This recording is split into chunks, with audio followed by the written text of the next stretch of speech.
retrograde for the rest of life, I've decided. And I don't have Justin here again. This is the second time I'm doing it on my own. So if this even makes it out into the ether, then, whew, God, we're doing something right. Let's give it a try.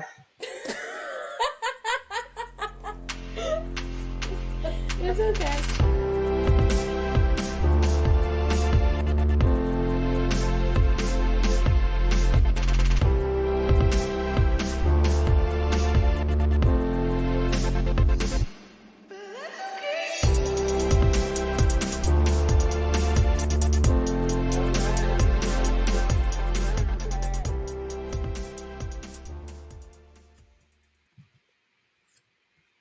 All right. I did it. I played intro music. We are totally not okay, but that's okay. We are a podcast about the intersection between mass media, culture, and mental health. My name's Kaylee Legrand. I'm impressed with myself for having plugged in my mic today. And you know what? Honestly, I'm impressed with myself for having gotten out of bed and putting perfume on for this to feel like a human, because for the past weekend, I have not only been distracted by my phone going off and trying to turn it off and throw it across the room, but I spent the entire weekend incredibly ill. The only way to describe it is to feel like I had a gremlin trying to birth itself inside of me. Essentially, I went and had testing done, and I ruled out that it wasn't COVID, and I couldn't figure out what was wrong, but I just could not get warm, and I was shivering for a couple of days and staying under blankets. So I am just so happy to not be feeling like that anymore and to be back into feeling like some sort of normal skin. I am also really excited for the guest that we have today, because I've spoken to her a couple of times and it feels like I'm speaking to a kindred spirit. She's part of my tribe. She's another actor. She is a coach as well. I'm going to bring her in and have her introduce herself right now. So come on in, Rachel. Hello. Hello. I'm so happy to be here.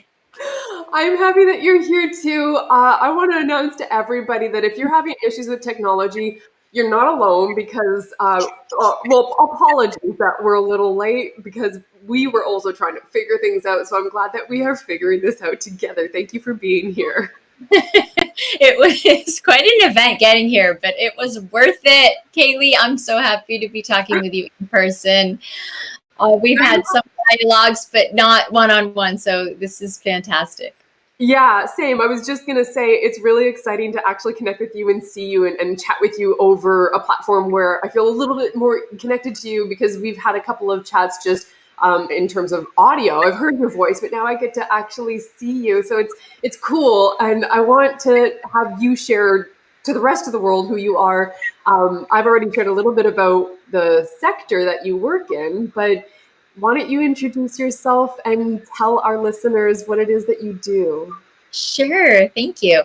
Well, my name is Rachel Bailit, and I am an actress and an acting teacher.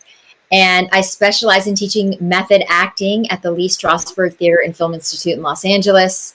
And in the last 3 years, I have taken method acting and traveled around the world with it. And I like to say that I splash it in many different areas, including art, animation, politics, and public speaking, and of course, my beloved actors. So I've been bi-coastal between Boston and Los Angeles for the last 3 years.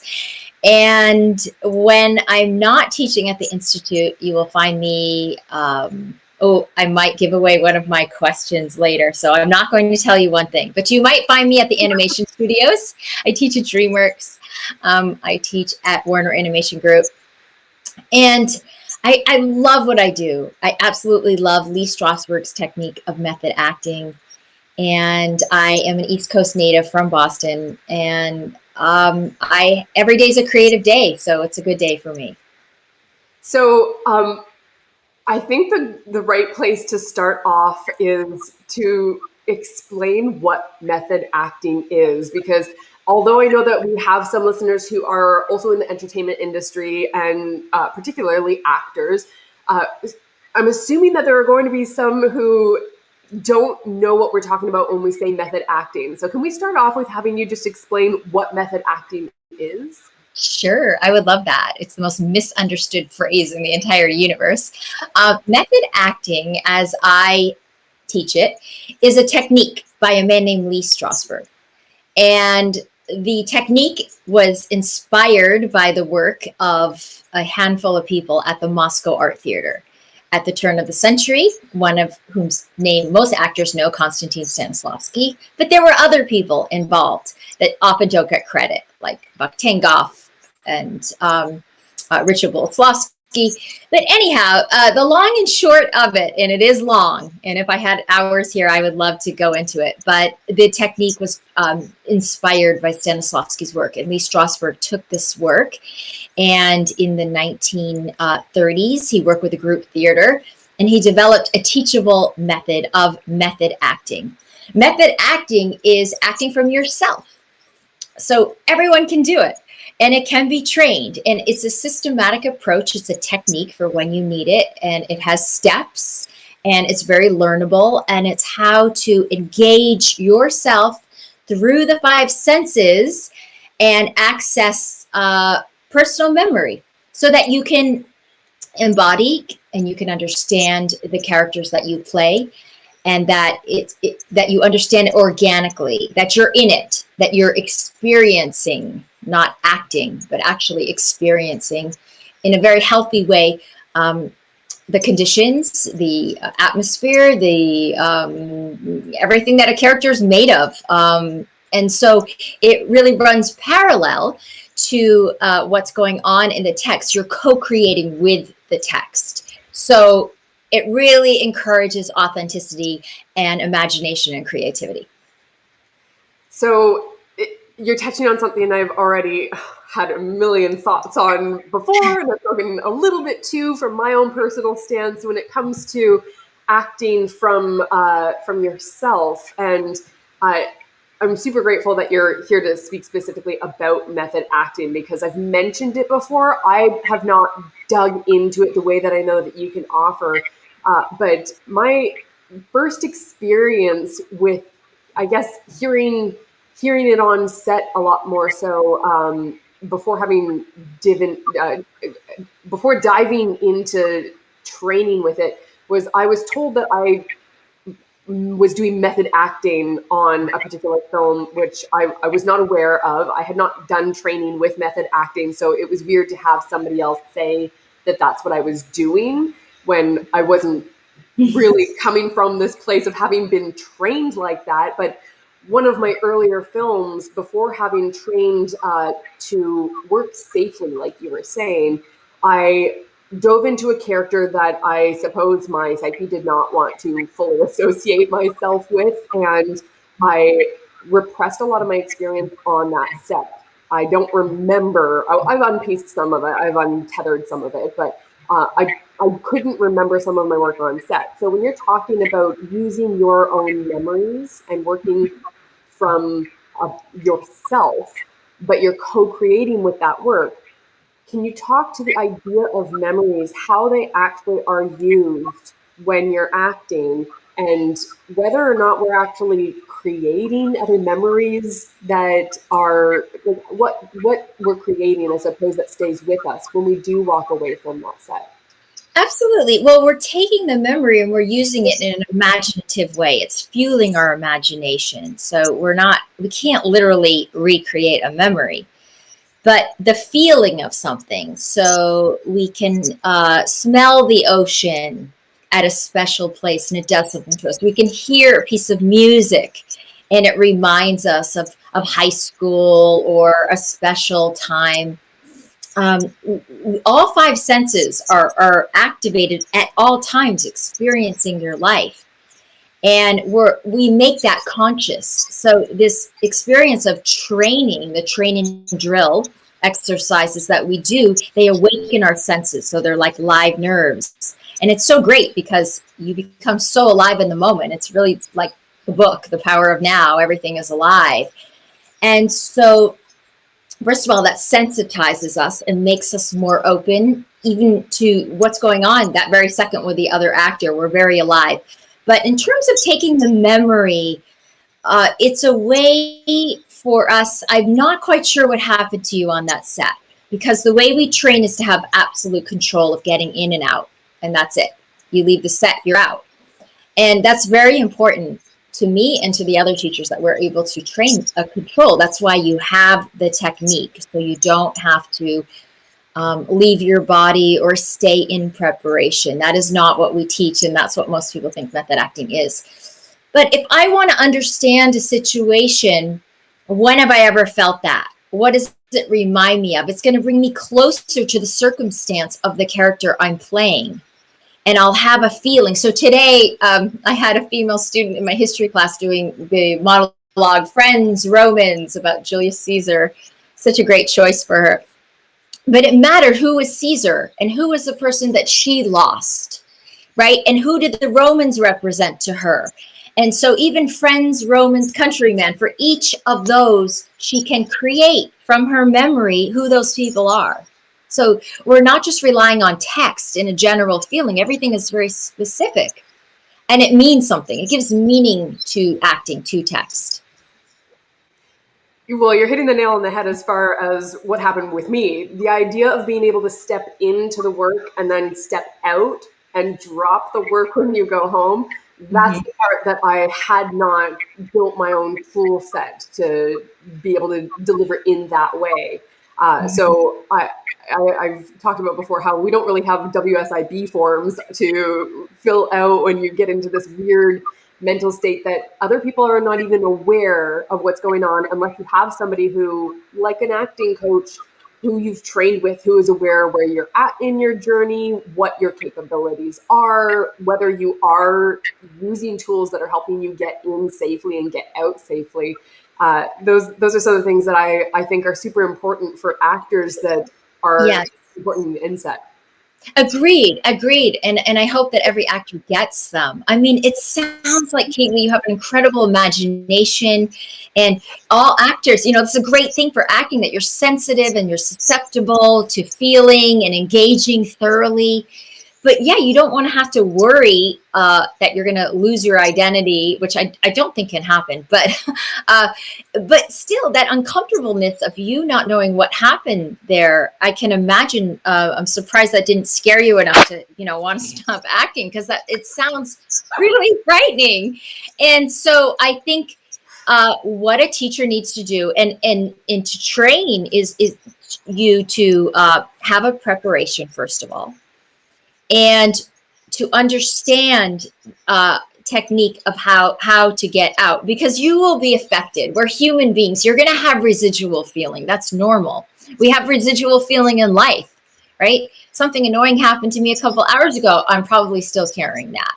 We're human, right? But in terms of turning on and turning off emotion, you're also a professional on a set, and people have to work with you, and they need to know. So it might be as simple as you walking off set for a few minutes and getting some fresh air and throwing some water on your face, which you probably don't want to do with makeup. Or you may have our relaxation technique, which would be to really release tension in the body and to come back into the moment. But some actors like to indulge in that feeling, and they like to stay in it. And it's very exciting that they can feel emotion. Maybe they've never had it their entire life, and now all of a sudden they're feeling something and they don't want to let go of that. But you have to trust that you can create it fresh every time you go to work. Yes, I think that's super fascinating aspect, that you're able to recreate something, especially when you're doing, say, a play. So you're performing the exact same thing over and over and over again. So finding your way in to be able to find something new, to be able to have it be, for a lack of a better word, authentic in the moment, and have it not be calloused and rehearsed, super important. I think I don't want to use myself too much specifically as an example for this, but it is the reason why I personally became interested in this cross section of analysis. The idea of what does happen on the psychological level, what actors are required to do in order to step into their work. Thankfully, I guess just from my own experience, I wasn't scared away. I was fascinated. Yes, it can be a very scary thing to actually look back on and realize that I repressed a good chunk of my experience. But I was more so fascinated to just try to understand what was actually happening. And so that's why I also find it very interesting to meet and talk with people who are working on those tools and techniques and aware of what's actually happening on that level and how to utilize it. So you've mentioned before, in an earlier talk that we had, we were talking about memory as opposed to attention. And I'm wondering if you can touch on that dichotomy as well, right here, in terms of, we've talked a little bit about memory and using our own memories. You know, when have I felt like this before? Or maybe using your personal experiences, but not living, or like you said, falling in love with that feeling and getting, I guess, too much attached with something that is not actually right there in front of you or not on the text. How do you balance between memory and attention in that way? Well, attention comes first. You mean working off the other person, perceptions, what's happening in the moment. You always give way to that. And so when you're dealing with personal choices of memory, they're rehearsed over and over, and the preparation's done so that when you hit that spot in the script, you already know, you know what it means to you. But what happens in the moment is always more important. Otherwise, you're acting in a bubble. So it gives meaning and textures to your work and sensorial choices that are unique, but ultimately, it's what's happening in the moment. And I think that's misunderstood. And that is all good acting, right? Happens in the moment to moment work. So is that what you're talking about when you, to go back to the example of being in a play, of being able to have something occur authentically? Is that going to come from the attention aspect? And how does that maybe relate to being a generous actor, which I've heard you speak about before?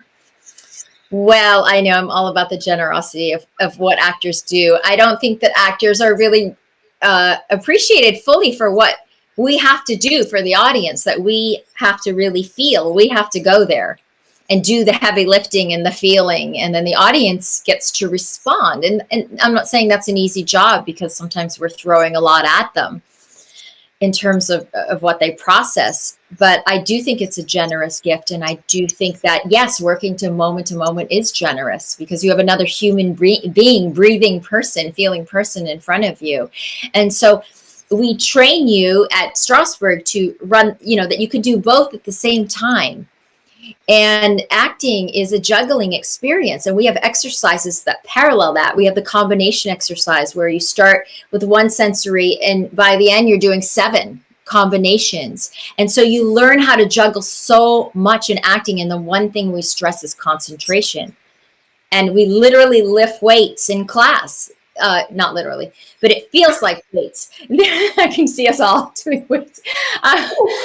We are doing so many exercises to train our concentration so that we can be fully present and not self-conscious and not have to ever act.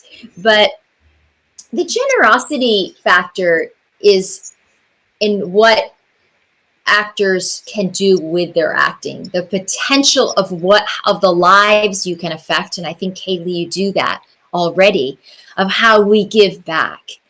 And that it's a generous art in terms of experiencing and sharing, and knowing that it affects so many people that maybe can't express, but need to have the experience, and need to have empathy, and need to see other people experiencing. And so I think we're giving it away.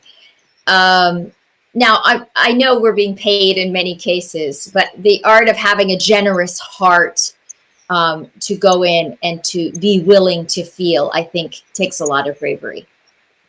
So I've heard the idea of, I think more commonly, about the generosity of an actor, or I guess the ways in which actors give in terms of performance to an audience. And I think that maybe that's a little bit more self-evident for those who aren't necessarily in the business.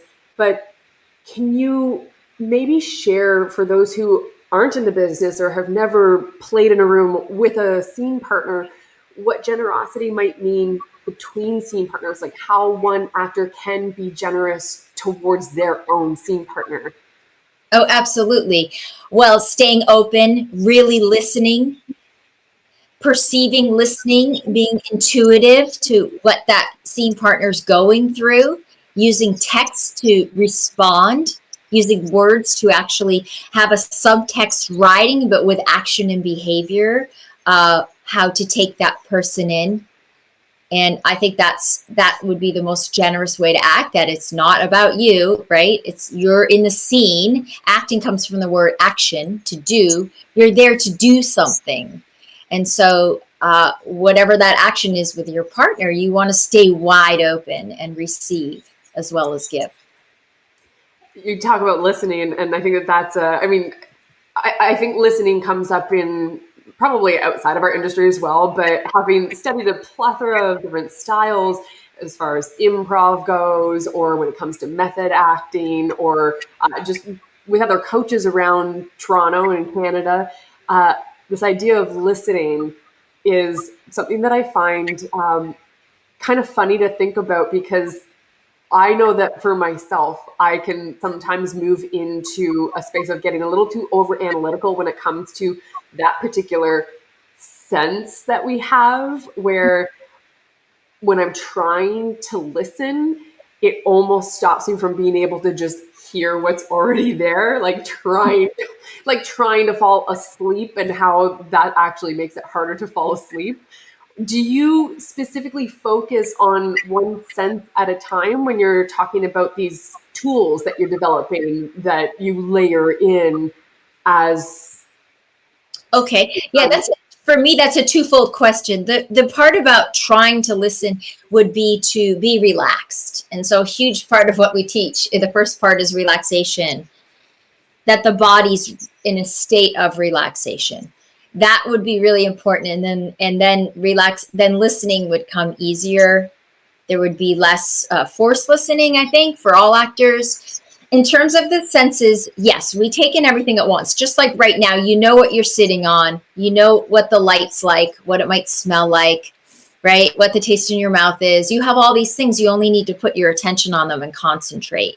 So if I wanted to add something in a scene, if I wanted to walk on stage smelling roses and filling up, or a perfume or cologne of someone to sense them nearby, or if I wanted to hear my mom calling me, any of those senses I want to put in that might have some meaning in the script, in a place that I feel will add something to it. The easiest is sight, right? I might look off and see something and fill up as I'm telling a story, and it feeds me. Okay. I could see or I could hear it as I'm talking to you, and I'm filling up while I'm present with you on the line. Okay. Deepening the meaning of that moment. I'm able to do it all. I don't have to leave you to do that. Just like right now, you might be thinking what you're going to ask me next, or you might be daydreaming what you're going to have for dinner, or we do it all the time. We go off in these little daydreams, and it's very much like emotional memory, what we consciously put into a moment with our senses where we feel we need it. And I always like to think of it as pixie dust that we can spread on things to give it more texture, more life, more meaning. And it's so much fun to play with. And again, the technique was created for when you need it, but I think it's fun to use it all the time. I think where senses are phenomenal. They're so rich with memory. I do too. I agree. I love the fact that you're also calling it pixie dust or fairy dust, because it is such a magical notion. What we do for work is kind of funny to call it work, because it's so we're dreaming while we're awake. It's pretty cool. And as far as being able to bring it into the rest of our lives, I mean, again, this is somewhere where I think I can get a little too heady sometimes, and wondering like where that boundary is, and that the line sometimes is blurred for me, because I love the exercises that I play with, and sometimes it's like, okay, I don't need to be so attentive when I'm carving a mango, but it's so fun sometimes to just be attentive to what the smell is, how the knife moves, what the energy feels like in that moment, and even just the object work of it if I want to recreate it on stage in an improv scene.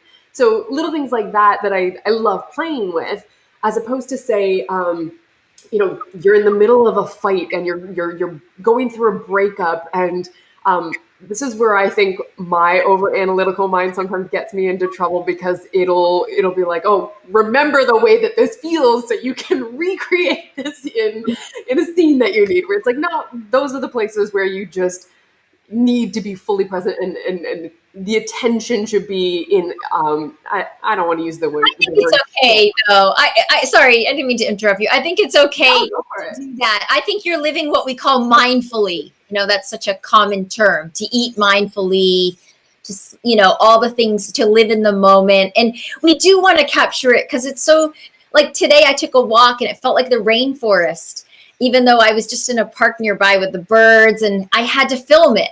Why did I have to film it? I had to capture that moment. I have a friend, Henry Jaglom, who's a film director, who once said to me, I feel like it didn't exist unless I film it. And so we experience life at such an intricate, detailed level that it means something to us. We're sensitized. And so I actually have my actors train like that. And anyone can do it who wants to live a mindful life. Just stop at any given moment. What do I hear? What do I smell? What do I see? And I mean, I don't think we do that all the time. I'm sure there are times where, you go through a meal or do something not thinking about it, I'm guessing. Or you get in the car and you drive somewhere and you're like, you get somewhere. How did I get here? Oh yeah, driving somewhere is a whole nother story. I should pay more attention doing that. So maybe there, but I feel like we have enough zoning out in life. And when you have tactorial experiences like the fruit, that I think it is important as actors. I think that's our job, is to pay attention, because we recreate that. And we collect these moments. Stanislavski called it the golden box. You put these memories in the golden box and you have the golden keys, and it's important to keep track of them. There's a beautiful book called Acting, The First 6 Lessons, by Richard Boleslavsky, who was part of the Moscow Art Theater and Lee Strasberg's teacher for a while. And he talks about how to keep these memories in order, because they're your friends and they're your teachers, and they're yours. They only belong to you, and they'll give you economy, precision, and power. And so they're your only paints and brushes. And so I love that. And I whenever I finish an acting session, a class, a session of, so many classes, I'll read that to my students. And it's uniquely yours. No one else has it. And that's what you offer the world, every single person, whether you're an actor or not. And so we should really appreciate who we are, good and bad, if you want to label it, or all the different aspects of your personality. They're all wonderful and make you human. And that is what acting is. It is creating the human experience under imaginary circumstances. Yeah. Oh, I love everything that you're saying right now. I love the way that you put that, and the reference of the book, which I jotted down, and I'll look it up so I can put it in the show notes for those who are listening afterwards. Okay. There's one more thing that I want to ask you about before we move into talking about our one cool things and the game of two truths and a lie. This idea of, and it stems off of what we're talking about as far as being able to say, capture it the way that you're saying, which a lot of us do. I mean, we're constantly on Instagram. I'm speaking obviously kind of in blanketed terms, but we live in this Instagram world, and I, as a photographer, also just love carrying around my camera to capture everything. And so I have to force myself sometimes to just leave the cameras at home, leave the phone at home, and to actually go for, say, a hike to experience that one-on-one contact with nature. And I think that's what I was getting at as far as, I mean, you pulled it apart perfectly in terms of being able to be present and attentive to the nature of life that is right there in front of us and unfolding within us. And our tendency to want to capture it, whether it is trying to remember the way that we feel and put it in our mind bank, or actually capturing it with, say, a camera. this idea of holding on to things versus letting things go, and not to move too much into this idea of time, but we do use the past for our memory, and moving into the future in terms of our wants, our desires, our expectations, the same way that our characters are, and putting ourselves in line with that. I have heard so many of your students just praise you and the work that they get to go through with you. So, and specifically, I've heard some of them say that it does bleed over into their personal lives, and I've heard the conversation move into what sounds almost therapeutic. So, I'm wondering, my question around this is there something that do you have a clear boundary for how you might separate that for students who, like, going back to myself and years ago, before I had any of this training, what would you say, or what would you offer? How would you set up that border of safety for someone just stepping into the work? A good question. Well, you really need to pay attention to your students. And I think on Zoom, I'm able to do that better than ever now that we're online. Really? Yes. Oh, absolutely. Because when I'm in a classroom and people are doing exercise work, I'm walking around and it's hard to catch every nuance that an actor's going through. And I really can see everyone in their little boxes right now and sense if an actor's stuck. I mean, I'm trained to spot tension. I'm trained to look at people and see what's going on with their bodies. So much of our work is in the body. So I believe that what my students are talking about, the ones you've heard who are these lovely human beings, they're talking about being in touch and beginning to, what Lee Strasberg says, to create and to express their feelings. And it makes them feel very alive. And in that sense, yes, it's therapeutic, because what we're dealing with in method acting is breaking up habit, which becomes cliche, in expression, and we're getting in there and we're kind of moving around stuff and getting rid of tension, physical tension, mental tension. And there's a freedom in that, a freedom of claiming who you are, all parts of you. And so I don't see any danger in that. The only time that I really feel I need to keep eyes on people are when emotion comes up. And we don't push for emotion in our work. We go through the senses and we never push for emotion. But when emotion does come up, to express that, and we have a sound that we use and we speak out, and to move that eventually into text. And so that is where I think I need to spend any teacher would need to spend extra attention in seeing, is that emotion expressed? And does the student need to talk about that? We go around after all the exercises and everyone has a chance to talk.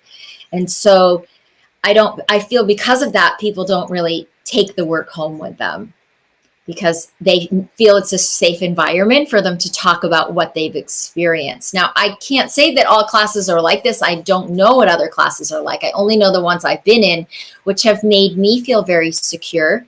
And if a student does get emotional, then especially in an exercise, then it's always back to the senses. Don't indulge in that. What does it smell like? What does it taste like? And you really have to know what our sense memory exercises are like, or this is out of context. But getting them back in the moment. And so it doesn't flood the system, the emotion, because you have to be able to act when the emotion comes up. And so that is something that we're able to teach, and to also have the relaxation technique going while that emotion is coming up. I first of all can only assume that it is such a safe space in your classrooms. I've never been in them myself, but having listened to students speak about you and your work, it sounds like that's exactly what it is. And I think that that's of the utmost importance, both on set and in the classroom when you are developing these habits, as you said. I have heard stories of other scenarios. So I will say, I think, one, I'm so pleased that you were able to come and share this kind of information and a little bit about the work that you do. And two, for any actors who are looking to start getting into that work, that is probably the most paramount thing to look for, is finding a space that does feel safe for that exploration, because you are digging into some, like we've touched on, some psychologically deep territory that you are looking to essentially rewire and train yourself how to deal with your own actions once you dig into things that make you feel that make you feel such things. Mm-hmm. And I, it might be the first time that someone's having that experience. You know, you might not have grown up in a family where there was a lot of expression or communication. And so we take all that into consideration in the training. So, you know, I had a teacher long ago that wasn't so great for me. I've been in those situations. I've worked with directors that I haven't felt particularly safe, and then I've worked with others where I feel very safe. So you have to explore and you have to follow your heart. Your acting class should be a good experience. That doesn't mean it's not going to be challenging and that you're not going to work so hard and be frustrated some days. But all in all, you're always spoken to with respect and with care. yeah, well, and I think even just the fact that actors who continually do go through training and coaching, even when they are working actors, my assumption is that it makes them more able to deal with those situations when maybe they are working with uh, other team members that don't make that space. They're not the ones that are making that space feel safe, or it's challenging in ways that, you know, they can still deal with the challenges that are coming at them because they've strengthened their own tool belt, their own habits, and they know how to work safely on their own. So I think continual coaching, at least for myself, I've always looked at ongoing education as a really important part of the role that we play, the work that we do in our industry. Oh, same here. I'm in 3 acting classes myself right now, which has been one of the advantages with being online. Absolutely. I think, you know, I have to walk the talk and I have to be in the chair, so to speak, what we call it, and do the work. And I have so much compassion and respect for my actors, what they go through. And I'm there to support them and help them grow. And so I don't call it a critique. I think the wording is so important with how we talk in acting class and support one another. And Lee Strasberg said, art is in the choice. So there is no good or bad. There are only choices. Oh, I love that. Mm-hmm. Well, I know that you do have to be there for your students shortly. You have another class that you're going to have to run to. So I would love to jump into the game of the two truths and a lie. And if Justin were here, he would also be my buffer for making him go first with, with the guessing. So I'll put it out there for any of those who are watching on the platform live and want to guess which of the following is the lie out of the three. Go ahead and put it in the chat. Otherwise, I'm going to be the one who's guessing. Do you want to read them out, or would you like me to read them? I have them listed here. You can read them. Okay. So the 3 that we have listed, starting with number 1, I did ventriloquism as a child. Not me. I'm reading these for Rachel. So Rachel did ventriloquism as a child. Number 2 being that she spoon-fed Jim Carrey. Love this. And number 3, that she dated Leo DiCaprio, which I'm sure is short for Leonardo DiCaprio, for those who are wondering. I am stalling for myself and putting it out there for, actually, I'll put these in the chat in case anybody wants that reminder, and I'll read them one more time. Number 1, Rachel did ventriloquism as a child. Number 2, she spoon-fed Jim Carrey. Or number 3, she dated Leo DiCaprio. I'm going to go ahead and say the lie is you never did ventriloquism. Nobody can. I don't believe in ventriloquism. I think it's just magic. I don't think it's a real thing. I think something else is going on. Is Oh, that? do I answer? That's my answer. First I of all, think I that's a know lie. that you think that I would date Leo. That's awesome.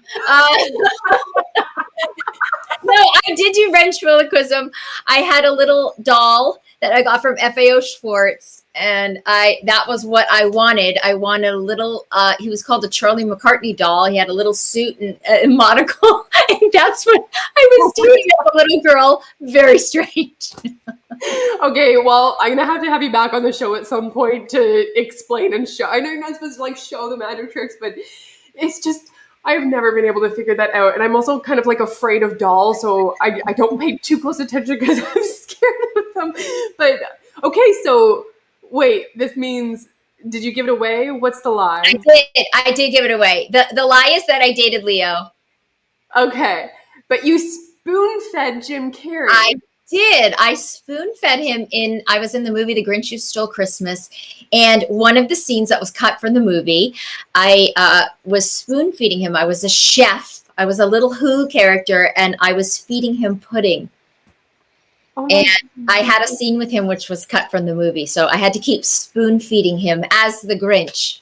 Did you get to at least keep the footage? Did you get a copy of that? Oh, it's so sad. I never got the footage. You know, it's funny. I can't even remember if I tried. I actually was in touch with Ron Howard's office for a long time.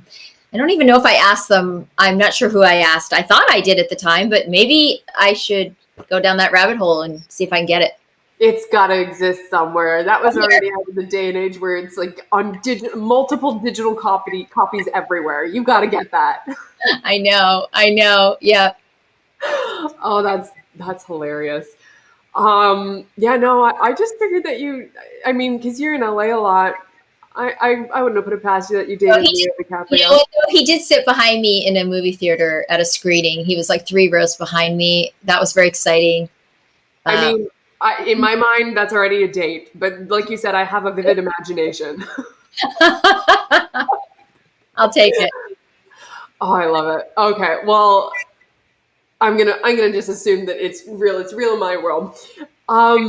You also had. I really liked your one cool thing that you shared this stuff in advance with me. So, guys, I'm cheating. For those of you who are wondering how I know all of this in advance, I'm gonna have you share your one cool thing first because you made me think of something else, which wasn't originally my one cool thing, but I now have 2 things that I want to share. So, okay, you remember what your one cool thing is? Yes. My one cool thing is that I communicate through ancient Greek vases. Depends how you say it. You say vases. All of the above, depending on where you are in the world. Ancient Greek vase. So first you're going to have to explain how, because that has me very intrigued. Okay. Well, the truth is I co-created a tour at the Getty Museum called Sense, Memory, and Art. And we take people in front of paintings using the method, and they find pieces of themselves in the art, in experiences. People will dance or cry in front of a painting. It's very incredible. But so one day the docents at the Getty Villa asked me, would you come do the ancient Greek collection? And so we literally found, I took them through the vase and what, people would paint their lives on these pottery urns and vases. And so from what we got off them, they would open up their own life experiences. And so by noticing and finding the experience of what was going on, there would be a communication through 2000, it was 2020 or 2019 of what was going on in their current day lives. So in a sense that we were communicating through the vase a whole human life experience of what we had in common. That is so cool. And the fact that you're doing it on like these ancient pieces of art, it feels like the original time travel machine. No, it does. I have it on YouTube. You can watch the videos. And you can see me with the docents in those rooms. We got to go in there. No visitors were there that day, and we got to work with the art. It was very exciting. Really cool. Yeah, if you want to share that, I mean, I would love to also put that in the show notes for other people to see if that's something that you're willing to share. Sure, I'd love to. Oh, that's super cool. Thank you. Yeah. So what you reminded me of for my one cool thing, I still want to mention the thing that I have been holding fast to, but first tangentially, you made me think of there's a Japanese art of putting broken pottery pieces back together with gold called I might not pronounce it correctly. In my mouth, it's pronounced kintsugi.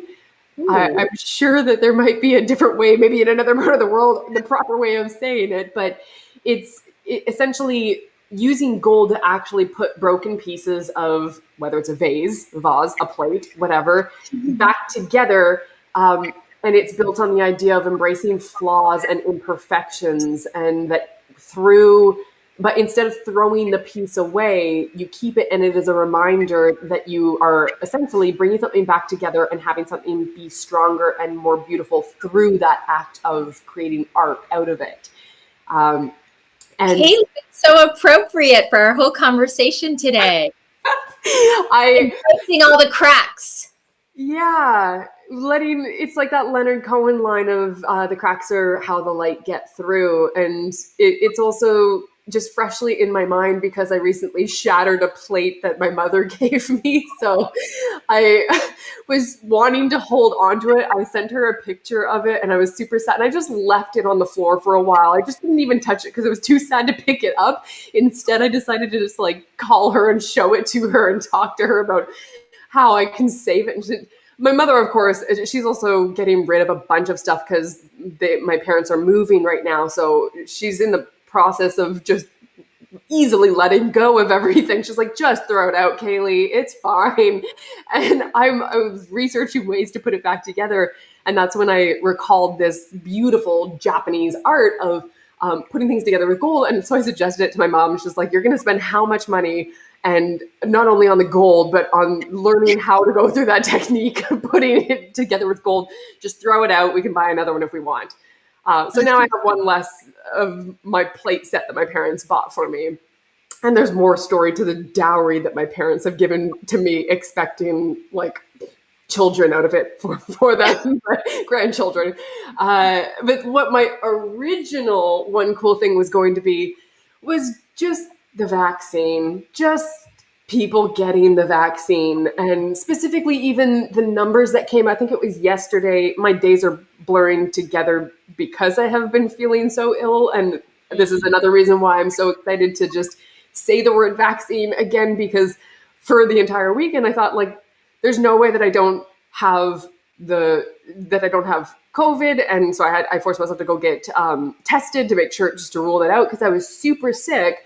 And I think that in our natural state, like I'm going to be honest, I do not feel 100% back to normal, but talking with you, I mean, I feel like a succubus taking your energy because you have such beautiful energy, and Here, I give it. There you go. I appreciate it so much. This conversation I'm has, impressed you know what a succubus is. what's that? I'm impressed you know what a succubus is. I've seen a couple of shows with those character lines, but one of which was shot in Toronto. But I just realized that once I started feeling kind of healthy again, how much I take that for granted. And as soon as I felt healthy enough to just get back out of bed, and once I knew that I didn't have COVID and I could actually go outside my house again, I went for, and this is silly, again, any strength overdone is a weakness, but I went for a run. I tried to run off whatever I felt, and Sweat it it did out. not feel good, but it was just this reminder of, I kind of feel like I'm Superwoman. I can do anything because I can just get out of bed right now. So having the vaccine and having people be able to just get out and do things again and feel kind of normal again. Not that I love the N word that way, but it's just a blessing. And the numbers in LA, I think it was yesterday, showing that there was 0 new deaths from. Yes. Yes, that was very nice to see that. It went from the highest state to the lowest state of COVID. Yeah. Unbelievable. Just a beautiful reflection of what we're able to do with modern day science. So that was pretty cool. And that was my other cool thing to share. So there we are. And I'm so happy that you came on the show and that we were able to figure out the technology and that Mercury retrograde can go back to doing whatever it wants now. Right. We're done with it. Thank you. I'm so happy to be here. I love what you're doing on the show. I hope to meet your co-host in the future. I'm sorry I missed him, but I'm super impressed with you, and keep it up. And you have a beautiful spirit, and your viewers are lucky to have you every week. So I now will tune in and watch you as well. That is very kind of you to say. Thank you. And I'm sure I'm going to chat with you soon again, and your students. And hello to the ones that I have chatted with already and met. And I hope you have fun in your class after this. Send them tonight. Okay, will do. Thanks so much. Have a great rest of your day, Rachel. Thank you. Bye, everyone. Bye. Thanks, everybody. And hopefully Justin's going to be back, and that Mercury retrograde is not going to take over too much more of all of our lives. Love all y'all, and I'll see you next time. If you like this podcast, you can support it by subscribing to it on iTunes, SoundCloud, Stitcher, or wherever you listen to your podcasts. You can also leave us a rating or review, which sincerely helps us, and we absolutely love. Come hang out with us on Instagram, Facebook, and Twitter, and send us your questions, recommendations, and cool things at we'retotallynotokay@gmail.com. Thanks for listening to We're Totally Not Okay, but that's okay.